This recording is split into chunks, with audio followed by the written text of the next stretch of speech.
Hi మిత్రులారా! Welcome back to info with Rai YouTube channel. మిత్రులారా, మరొక న్యూ వీడియోతో మీ ముందుకొచ్చేసాను.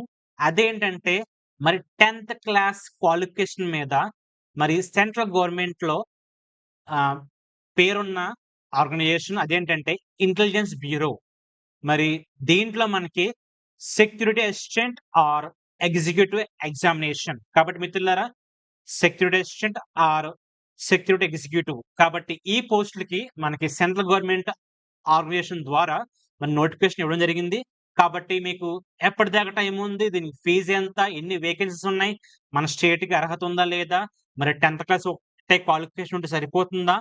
ఇలా పూర్తి సమాచారం నేను మీకు ఈ వీడియో ద్వారా అందిస్తాను మిత్రులారా. ద్వారా ఒక్కసారి మీరు గాని, నా ఛానెల్ గాని ఫస్ట్ టైమ్ చూస్తున్నట్లయితే ప్లీజ్ నా ఛానెల్‌ని సబ్స్క్రైబ్ చేసుకోండి.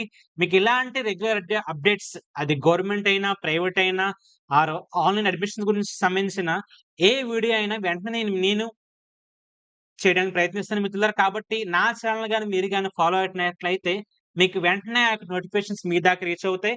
కాబట్టి మిత్రులారా, మనం వీడియోలోకి వెళ్ళిపోతాం. మిత్రులారా, మరి ఇది ముందు చెప్పినట్లుగానే ఇంటెలిజెన్స్ బ్యూరో ఆర్గనైజేషన్‌లో మరి సెక్యూరిటీ అసిస్టెంట్ ఆర్ ఎగ్జిక్యూటివ్ పోస్టుల మాట. మిత్రులారా, ముఖ్యంగా మనకి తెలంగాణ అండ్ ఏపీ అంటే విజయవాడ కేటగిరీకి అంటే రీజియన్ మాట. కాబట్టి ఎవరు ఎంతమంది అని అప్లై చేసుకోవచ్చు. కాబట్టి ఈ మన తెలుగు వారికైతే నేను చెప్తున్నాను. చాలా మంది చూస్తారు కాబట్టి హైదరాబాద్ చూసినట్లయితే మనకి ఓసీకి 63 వేకెన్సీస్ ఉన్నాయి. ఓబీసీకి 18, నెక్స్ట్ ఎస్సీకి 17, ఎస్టీకి 7, ఈడబ్ల్యూఎస్ 12. టోటల్‌గా మీకు 117 వేకెన్సీస్ ఉన్నాయి. అది కూడా మన స్టేట్‌కి సంబంధించి అంటే ఐ మీన్ తెలంగాణకు సంబంధించి. అలాగే మన విజయవాడకొచ్చి చూద్దాం. మన విజయవాడ వేకెన్సీస్ అంటే మన విజయవాడ మెయిన్ బ్రాంచ్ కాబట్టి అక్కడ మీకు చూపిస్తది తప్ప మీకు ఒకవేళ పోస్ట్ వస్తే అక్కడ కూడా చేయొచ్చు మీరు. మరి అలాగే మన విజయవాడ రీజియన్ చూసినట్లయితే ఓసీకి 53, ఓబీసీకి 25, ఎస్సీకి 18, ఎస్టీకి 7, ఈడబ్ల్యూఎస్‌కి 12 ఇవి కూడా దాదాపుగా 115. మిత్రులారా, మరి ఓవరాల్‌గా మరి ఇండియా వైడ్ చూసినట్లయితే మనకు ఆల్‌మోస్ట్ 5,000 దాకా మనకి పోస్టులున్నాయి. కాబట్టి మీరు మన స్టేట్‌లోనే అప్లై చేసుకునేం లేదు. మీకు గాని మిగతా లాంగ్వేజ్ లైక్ హిందీ, ఇంగ్లీష్ లేదా మిగతా లాంగ్వేజ్ వచ్చుంటే అక్కడ కూడా అప్లై చేసుకోవచ్చు. దీనికి లోకల్, నాన్ లోకల్ అంటే ఏముండదు. కేవలం మీకు ఆ లాంగ్వేజ్ వచ్చినట్లయితే మీరు ఆ స్టేట్‌కి అప్లై చేసుకోవచ్చు. మిత్రులారా, కాబట్టి ఇంకా మనం పూర్తి సమాచారం చూద్దాం. మిత్రులారా, ముందుగానే చెప్పినట్లుగా ఇది సెంట్రల్ గవర్నమెంట్ జాబ్. మరి దీనికి ఒక పే స్కేల్ ఎంత ఉంటదంటే almost starting basic pay 21,000 change నుంచి ఆల్‌మోస్ట్ 69,000 వరకు మనకి పే గ్రేడ్ అని ఉంది. కాబట్టి మీకు మంచి ఇంక్రిమెంట్ ఉంటుంది. అలాగే మీకు సెక్యూరిటీ అలవెన్సెస్ ఉంటాయి. అలాగే క్యాష్ కంపెన్సేషన్ ఉంటుంది.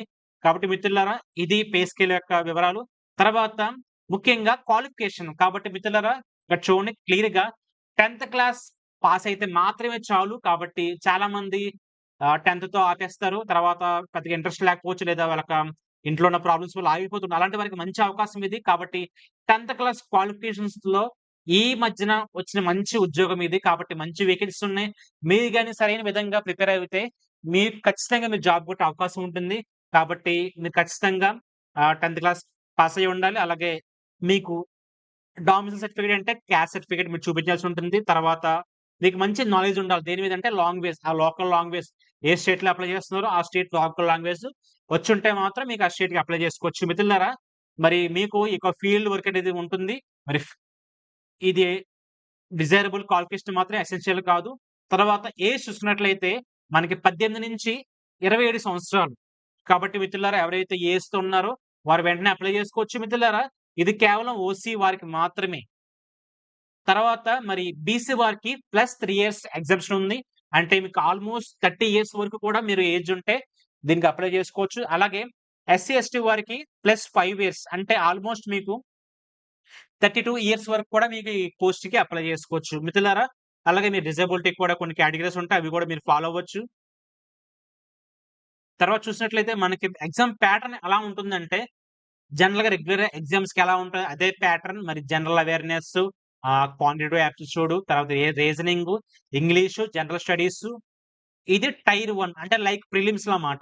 తర్వాత మీకు టైర్ 2లో రిటన్ ఎగ్జామ్ ఉంటుంది. తర్వాత టైర్ 3లో ఇంటర్వ్యూ ఆర్ పర్సనాలిటీ టెస్ట్ ఉంటుంది. కాబట్టి మిత్రులారా, ఇది ఈ యొక్క ఎగ్జామ్‌కి మీరు గాని జాబ్ కొట్టాలంటే ఇయన్నీ step by step, stage by stage దాటాల్సుంటుంది.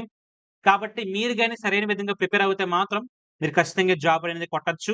మిత్రులారా అలాగే ఈ యొక్క ఎగ్జామ్‌కి మనం దగ్గరలో ఉన్న సెంటర్స్ ఆప్షన్స్ పెట్టుకోవచ్చు. మన ఏపీ స్టేట్‌కి అయితే మీకు చూపిస్తున్నట్లుగా చూడండి ఇక్కడ మిత్రులారా. మరి ఇవి మాట దాదాపుగా మనకి 10 పైనే దగ్గర సిటీస్ ఇచ్చాడు. కాబట్టి మీరు ఈ సెంటర్స్‌లో మీకు ఎగ్జామ్ సెంటర్ పెట్టుకొని ఆ సెంటర్‌కెళ్ళి రాయొచ్చు.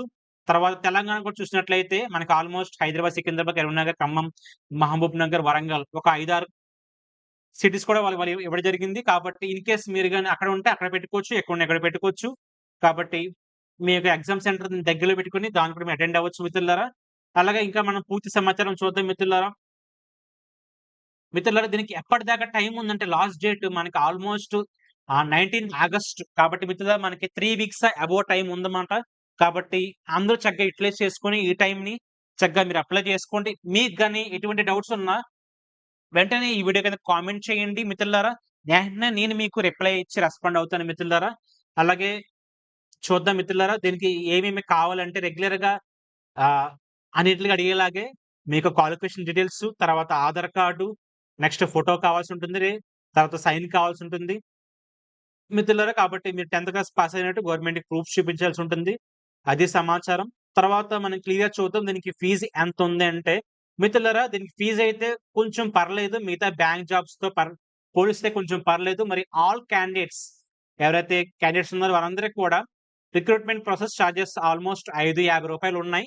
మిత్రులారా 550 తర్వాత ఎవరైతే male candidates of OC, EWS, OBC ఉన్నారో వారికి 650 గమనించండి.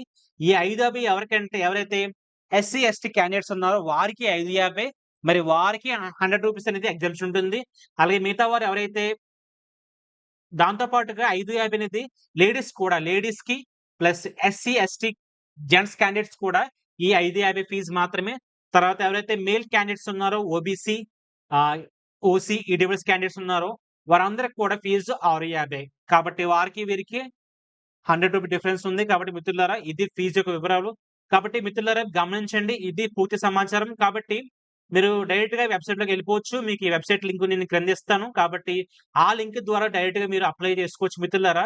నేను మీకు ఈ లింక్ అనేది మీకు చూపిస్తాను చూడండి. ఇలా మనకి రిజిస్ట్రేషన్ లింక్ పేజ్ అనేది ఎలా ఓపెన్ అవుతుంది. కాబట్టి మీరు ఇక్కడ చూపించినట్లుగానే రిజిస్టర్ లింక్ ఎళ్ళినట్లయితే మీకు పేజ్ ఇలా లోడ్ అవ్వి మీకిలా పేజ్ ఓపెన్ అవుతుంది. కాబట్టి మీ యొక్క సమాచారం, మీ పేర్లు, అడ్రెస్సు, మొబైల్ నంబరు, ఓటీపీ వస్తుంది. ఇలా పూర్తి సమాచారం ఇచ్చి మీరు రిజిస్ట్రేషన్ చేసుకోవచ్చు. మిత్రులారా ఇదే సమాచారం కాబట్టి ఈ వీడియో గనుక మీకు గాని నచ్చినట్లయితే ప్లీజ్ లైక్ చేయండి, షేర్ చేయండి.